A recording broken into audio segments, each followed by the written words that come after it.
4.1. The meaning and goal of life. The meaning of life is the development of consciousness in matter. Therefore, the more we learn to look on matter as the necessary basis and instrument for this development, and nothing more, the less we regard material things as values in themselves, the more correct is our view of life.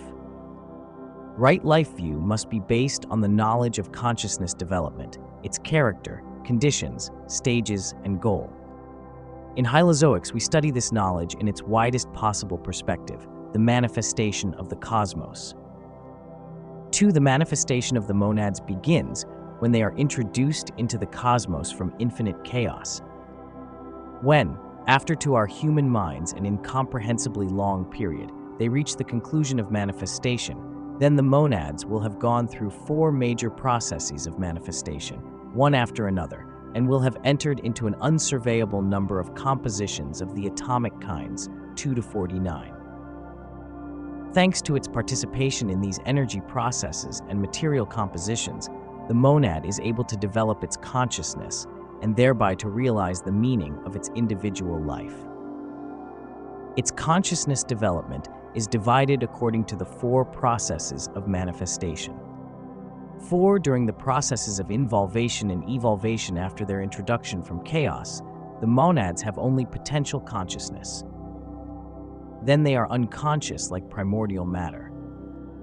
In the subsequent process of involution, monads are further involved in such a manner that forms are made of ever lower atomic and molecular kinds from world 43 down to the lowest world, world 49.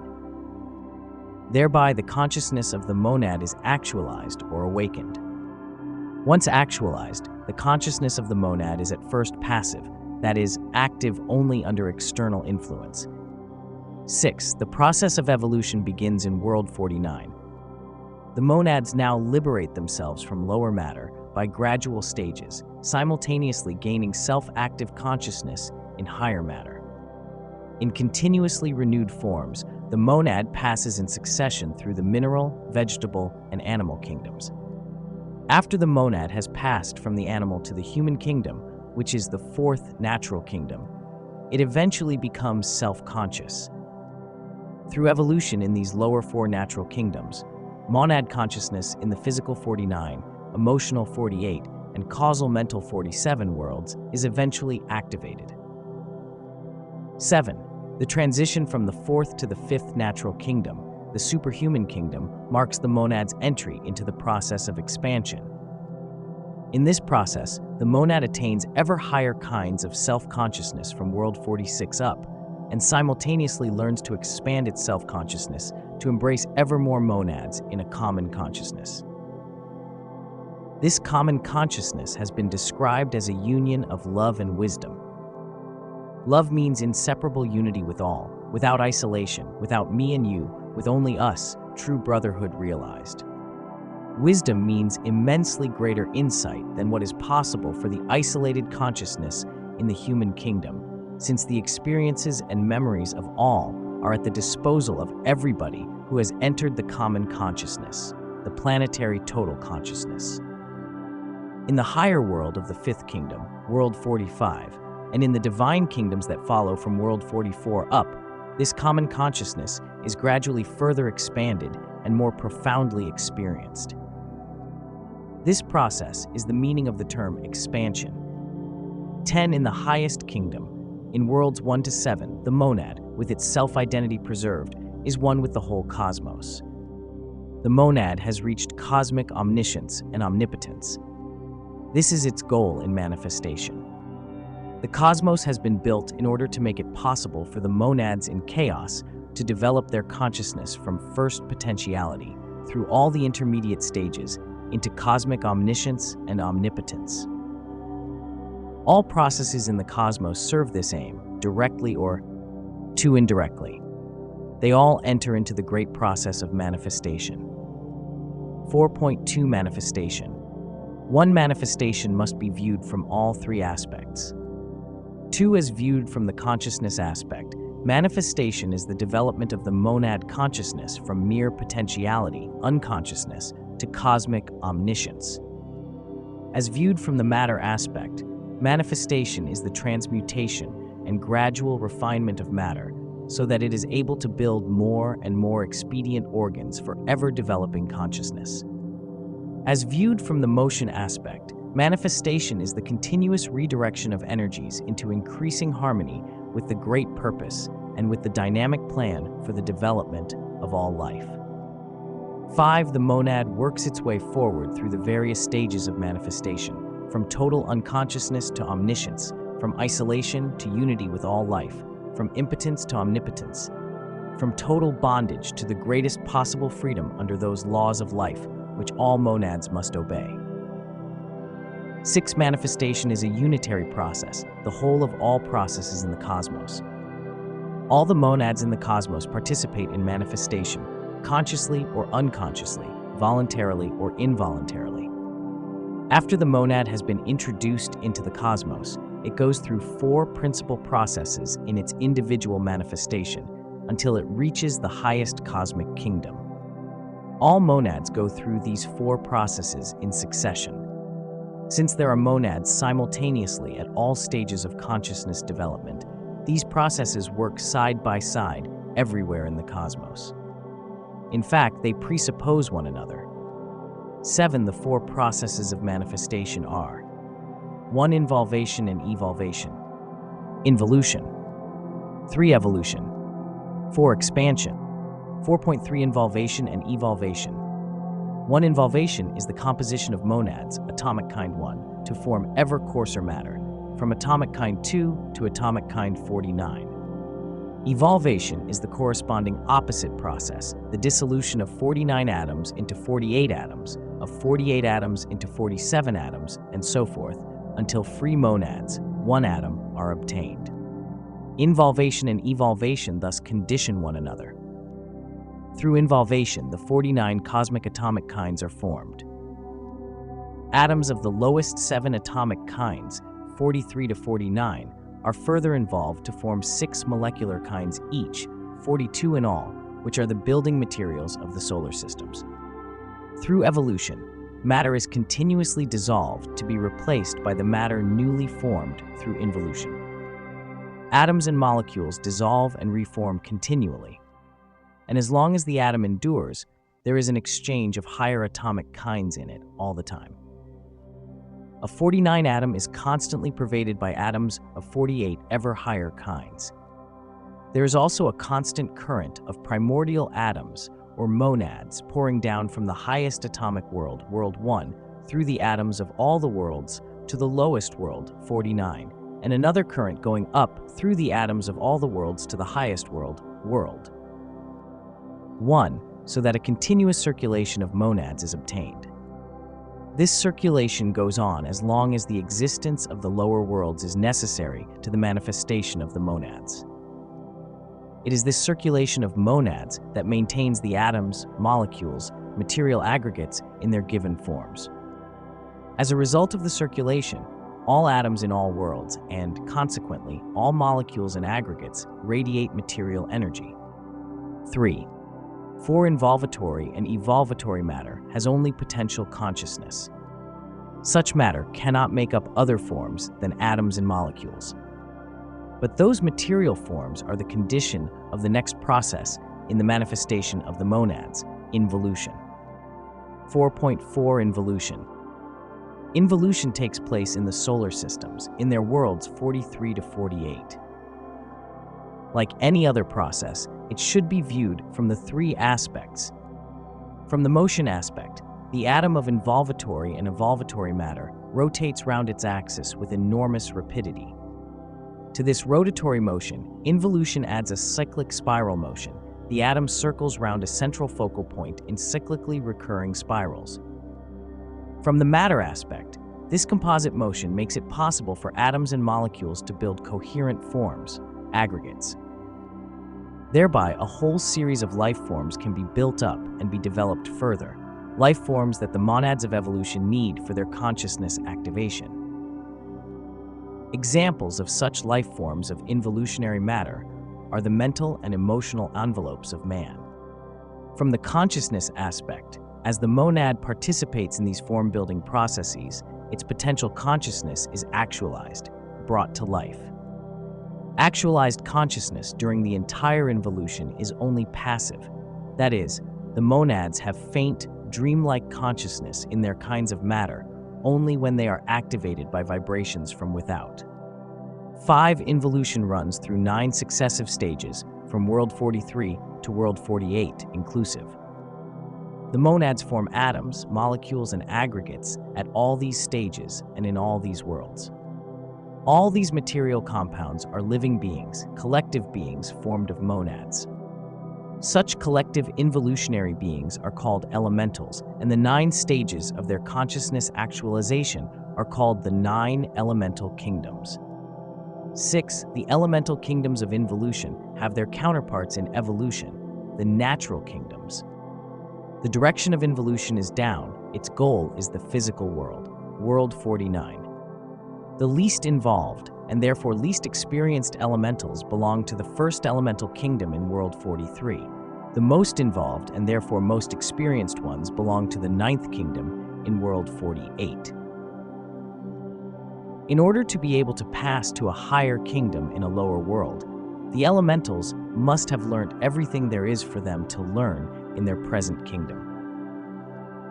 7. In our solar system, which has reached halfway in its period of manifestation, the involutionary monads have already gone through at least the first 6 elemental kingdoms in worlds 43 to 46, and so there are now elementals of the last 3 kingdoms in worlds 47 and 48 only. Moreover, many involutionary monads have passed to evolution. 4.5 Evolution and expansion. During involvation and evolvation, the consciousness of the monads is only potential. In involution, the monad consciousness is actualized, brought to life. During the entire involution in worlds 43 to 48, consciousness remains only passive. This means that the life forms of involution, elementals, are incapable of self-activity. They must be activated by vibrations from without, by beings that can produce vibrations themselves. Such beings are evolutionary monads. Thus, in evolution, consciousness becomes self-active. The activation of consciousness begins in the lowest world, the physical world 49, and in its grossest molecular kind, 49:7, solid matter. Only this matter has the inertia, and its vibrations reach the coarseness necessary for the monad to begin to record the opposites of outer and inner, its material surroundings, and its own consciousness. Thereby, the monad is eventually able to apprehend the opposition of outer compulsion and its own inner will. The activation of consciousness means precisely for the awakening of the will. 3 involutionary beings are collectives of monads, atoms, molecules, and aggregates. They have a common consciousness. Examples of such elementals are the envelopes of evolutionary monads in worlds 47 and 48, and also man's thought forms, material forms that all his consciousness expressions generate in those worlds. When the monads, on concluding their involution, pass to evolution, they can begin to act as independent beings. They now clothe themselves in envelopes of involutionary matter and activate the passive consciousness of these envelopes. The monads become selves in their envelopes. 5 evolution means that the monads learn to activate ever higher kinds of consciousness in the ever higher kinds of matter of ever higher worlds. Evolution begins in the physical world. 49 continues in the emotional 48 and in the causal mental 47 worlds. In the essential 46 world, evolution is superseded by expansion. 6 evolution and expansion together consist of 12 major stages. The monads cover 6 such stages in the solar systemic worlds 49 to 43 and 6 in the cosmic worlds 42 to 1. These 12 stages are called natural kingdoms. The 6th through the 12th natural kingdoms are also called divine kingdoms, the 1st through the 7th. 7. The 6 natural kingdoms within the solar system are 1. The mineral kingdom in worlds 47 to 49. 2. The vegetable kingdom. 3. The animal kingdom. 4. The human kingdom. The essential kingdom in worlds 46 and 45. 6. The manifestal kingdom, or first divine kingdom in worlds 44 and 43. 8. The 6 natural kingdoms beyond the solar system are 7. The second divine kingdom in worlds 42 to 36. 8. The third divine kingdom in worlds 35 to 29. 9. The fourth divine kingdom in worlds 28 to 22. 10. The fifth divine kingdom in worlds 21 to 15. 11. The sixth divine kingdom in worlds 14 to 8. 12. The seventh divine kingdom in worlds 7 to 1. 9. Evolution and expansion move upwards, which the above tables show by enumerating the worlds from below up. In order to be able to activate a higher kind of consciousness, the monad must have activated all the lower kinds already. 10. In the mineral and vegetable kingdoms, the monad already has active consciousness, which shows in its power of initiative and ability of spontaneous form building. As the monads have an incipient apprehension of the environing material world, they begin to strive for objective consciousness. They instinctively perceive it as necessary for clearer and more all-round consciousness. This striving results in the development of the organismal sense organs, which reaches its acme in the animal kingdom. Thus, it is the activation of consciousness that creates the requisite forms, the organs, not the other way round, as scientific physicalism assumes. 11. Fully developed objective consciousness, even though only of the lowest 3 molecular kinds of the physical world. 49:5-7 lays the basis of the development of self-consciousness, the monad's awareness of being a self, having a self-identity. This is not possible until in the U5 human kingdom. In order to confirm this faint self-consciousness, it is necessary for the monad at lower stages of development in the human kingdom to experience its isolation from all other life, to regard itself as something separate from everything else.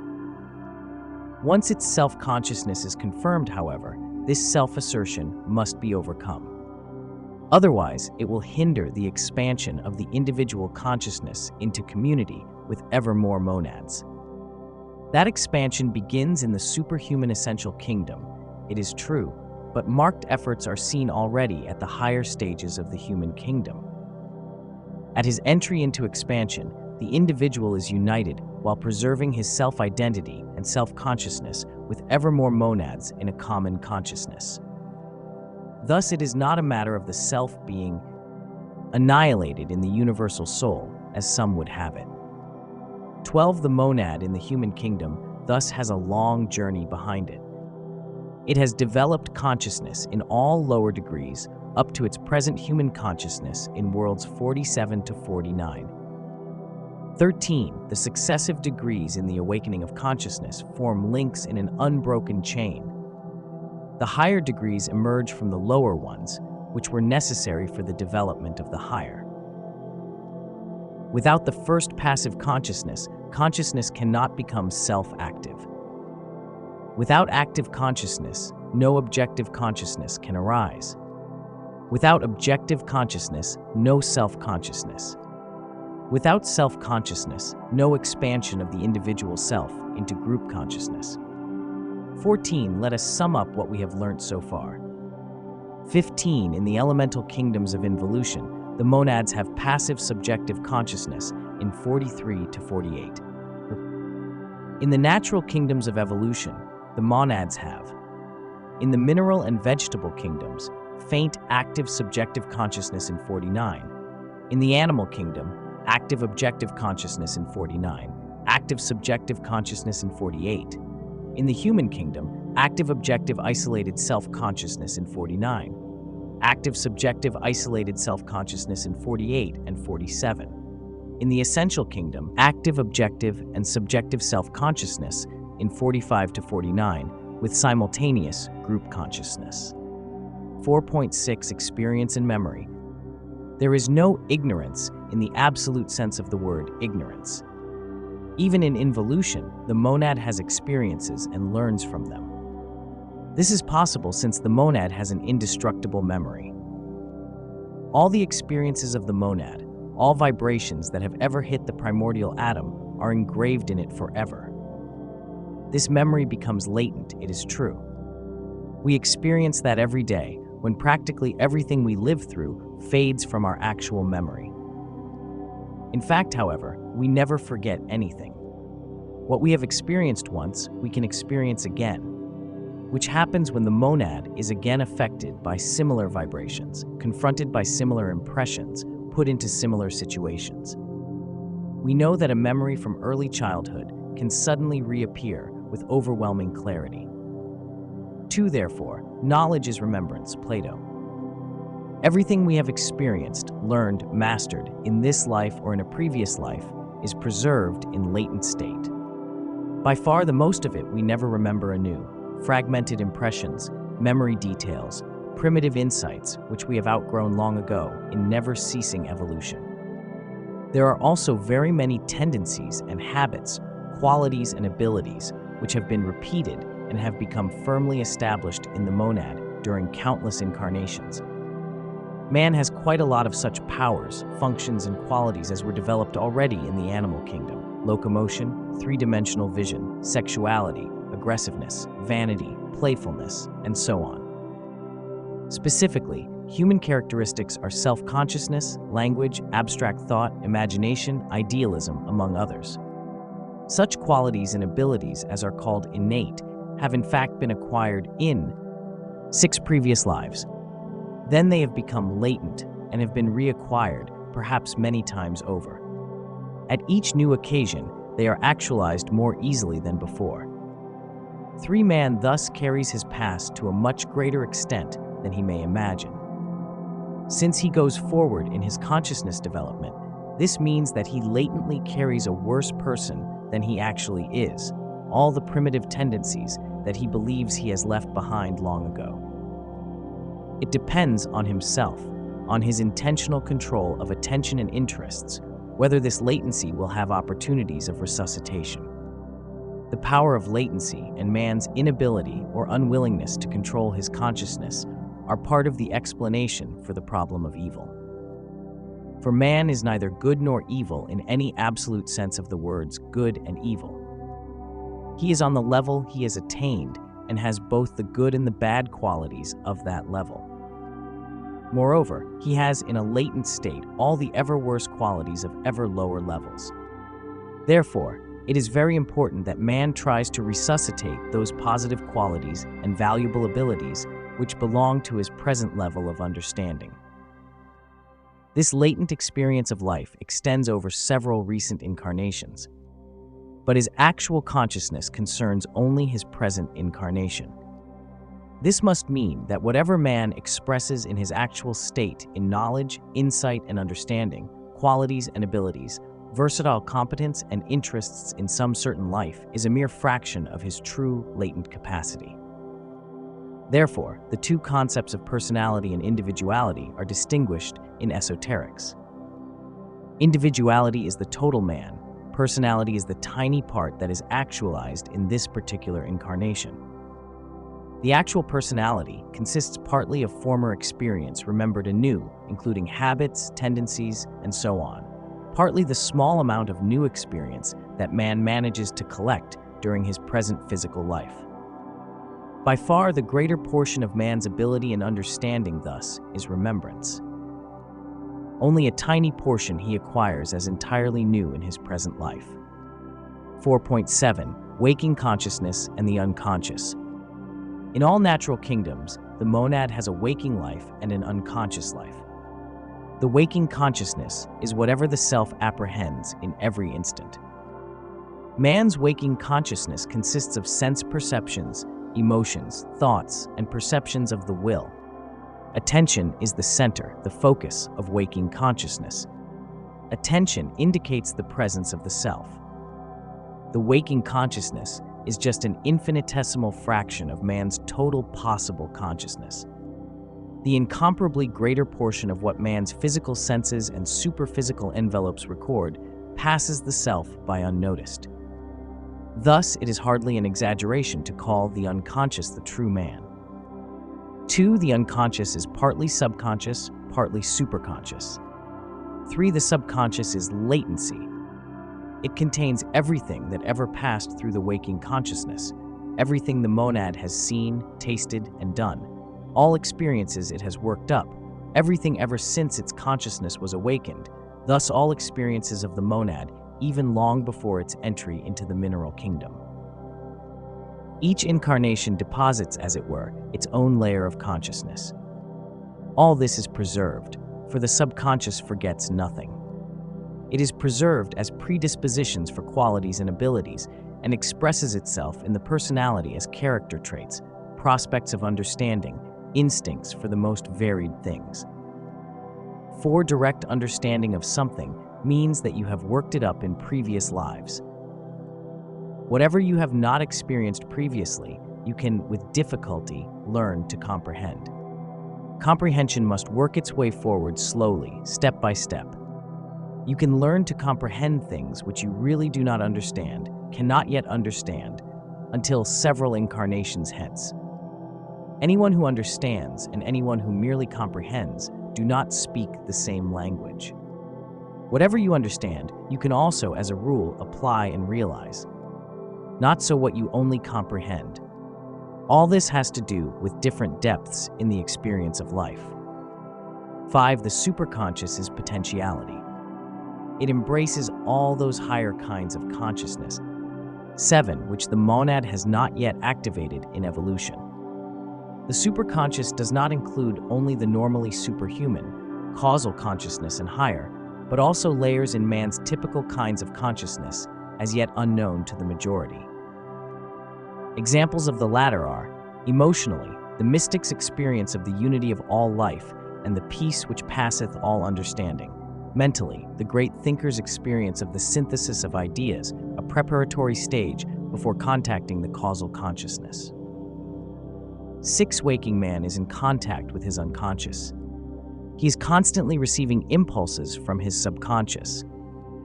They can instill feelings, moods, thoughts into him, apparently out of nothing. They can impel him to speak and act without his understanding why, or even his being aware of his action. More seldom he receives inspirations from his superconscious, for example in the form of an intuition. In Hylozoics, intuition means a direct, correct perception of a major causal context. It is an expression of causal consciousness. 7. Evolution means that the monad activates ever higher kinds of consciousness.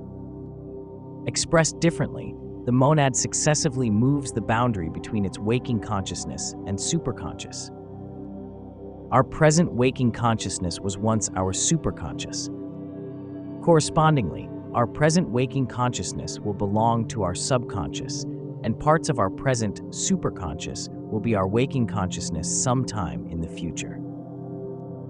What we sporadically and uncontrolledly contact when we are at our best, in unforgettable moments of profound peace and unity with life, or when we summon up unsuspected powers within us and courageously attack the most difficult problems and situations, or when we reach a sudden insight and make an intellectual conquest.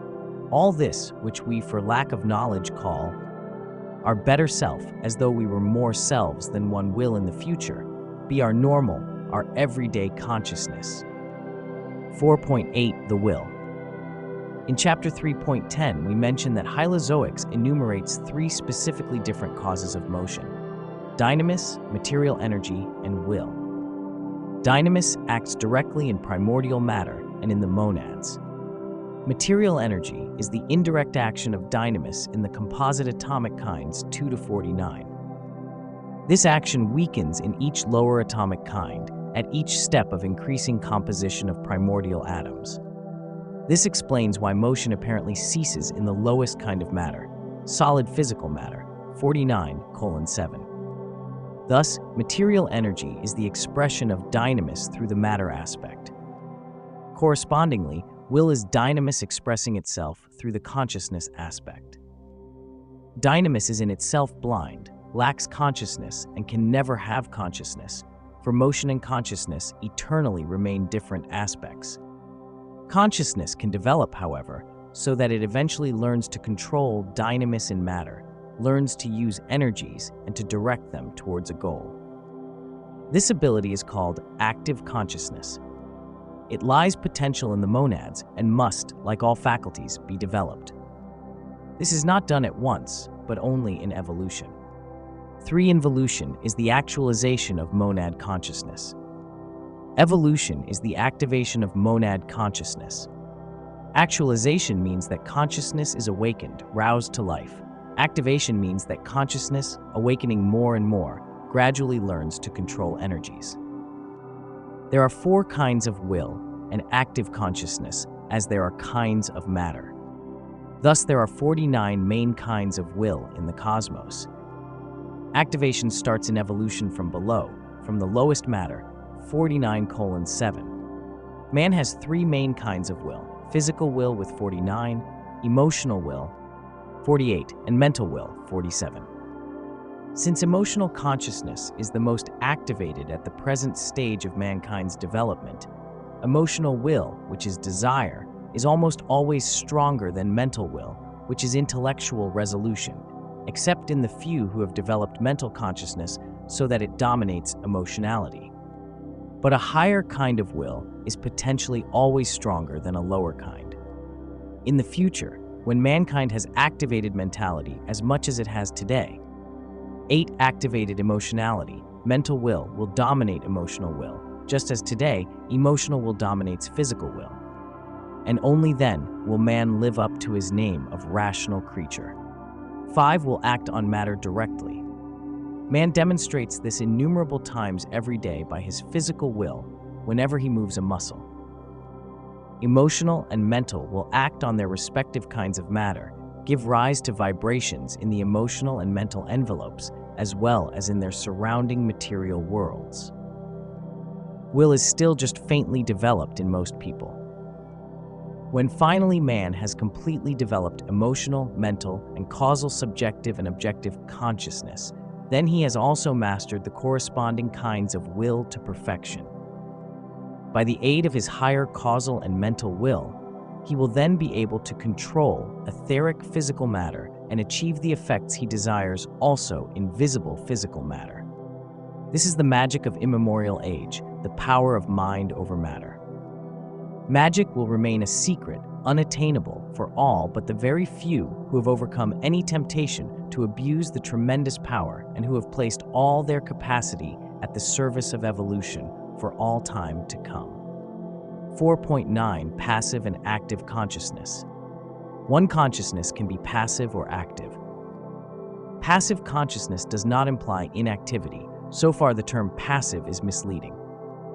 It means, however, that consciousness lacks the power of activity of its own, lacks a will of its own. Such consciousness must be activated from without. As soon as outer influence ceases, passive consciousness becomes latent, which means dormant. In contradistinction, active consciousness has the power of spontaneous activity, has a will of its own. Man has both passive and active consciousness in his physical, emotional, and mental envelopes. Sense impressions are passive when attention is not present.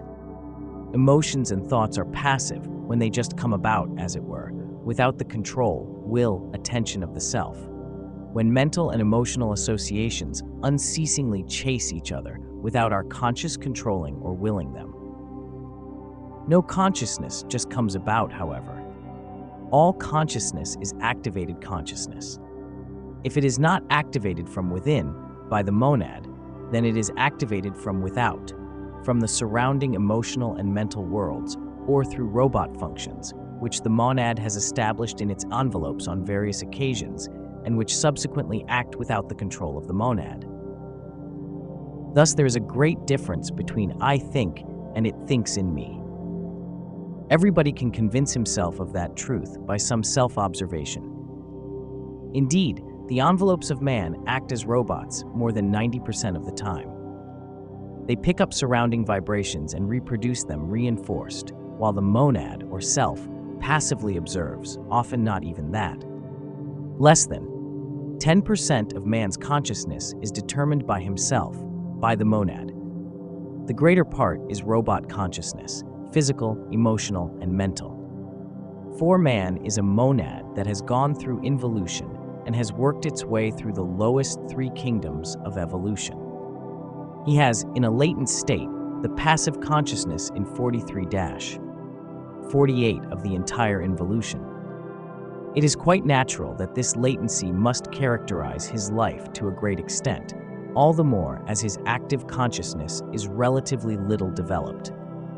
Thus, when it is said that man is an evolutionary monad, this does not automatically imply that he is self-active in his consciousness all the time, only that he has the possibility. How active he will be, he decides himself. 4.10 Monad and envelope in cooperation. 1. Every form of nature has life, some sort of consciousness. All life has a form, from atoms and molecules to aggregates of these. Examples of aggregates are organic life forms in the physical world and superphysical envelopes in higher worlds. Also, planets and solar systems are aggregates, living forms. Two most aggregates of the material kinds, 47 and 48, belong to involution. These life forms are called elementals and have passive consciousness. Examples are man's envelopes of 9 superphysical matter. Three most aggregates of physical matter, 49, belong to evolution. These life forms, for example, minerals and organisms, vegetable, animal, and human, as well as their etheric envelopes, have a faint active consciousness. This appears in their capacity of auto-formation and expedient adaptation to the surrounding world. 4. The elementals of involution have no possibility of self-active consciousness. When influenced from without, however, they are unfailingly activated. Through their various kingdoms, the elementals learn to pick up all the vibrations that hit them and to reproduce them, reinforced. In every higher kingdom in a lower material world, they become ever more accomplished reproducers of vibrations, ever more perfectly docile robots. 5. The monads of evolution need envelopes in order to be able to activate ever higher kinds of consciousness from 49 up. Without his two physical envelopes, man would lack sense perceptions. Without his emotional envelope, he would be without desires and feelings. And without his mental envelope, he would not be able to think. The monad's own vibrations are all too faint to be apprehended by the monad as they are. But its envelopes reproduce them many times reinforced. Envelopes therefore function like some sort of sounding board, where the monad might be likened to the vibrating string. At the same time as the monad must have its envelopes, the monad as an evolutionary being is necessary for its envelopes in order to activate the otherwise passive elementals. Monads and envelopes need each other equally for their consciousness development. 6. The monads of expansion have envelopes of evolutionary matter. This matter is self-active to a certain extent, but this self-activity is insignificant in comparison with that of the monad and wholly dominated by it. 4.11 Self-activation as the meaning of life. The meaning of life is consciousness development. This is true of all monads, irrespective of their stage of manifestation, of their being monads of involution or evolution. For monads of evolution, and thus also for us human beings, development is the same as increased self-activation of the consciousness we have got, physical, emotional, and mental, particularly the higher subdivisions of these kinds of consciousness. This lays the necessary basis for the self-activation of ever higher kinds of consciousness, causal, essential, and so on.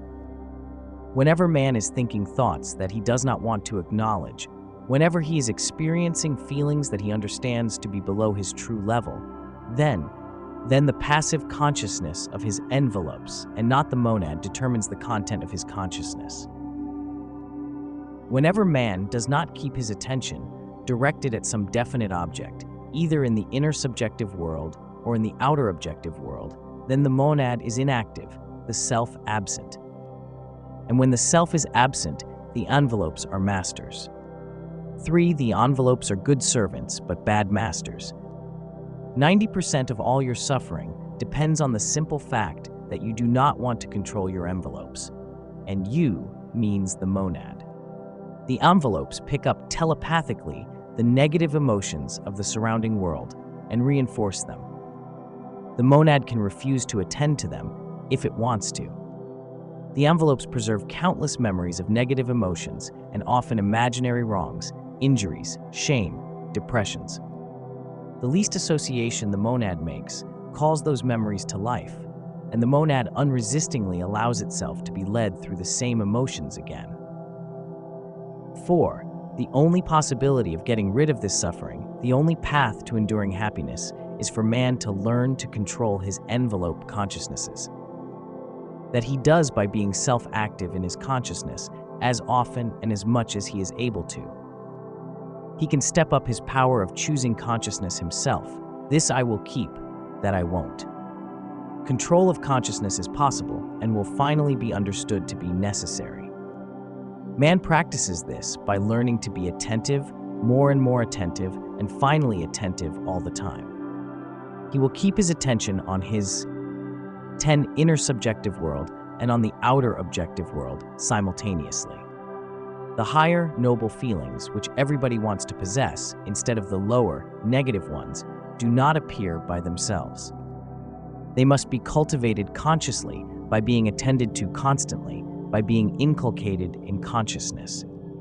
The liberating ideas, new insights, new individual elaborations, and other valuable mental consciousness must be firmly retained in consciousness in order to become living powers of our inner life. All this the self does by a conscious, deliberate act of mental and emotional will. Whatever we call this self-activation, concentration, meditation, it is the same thing. It is also the quickest and surest path to higher consciousness. 2004 and 2018 by Lars Adelkogh, all rights reserved.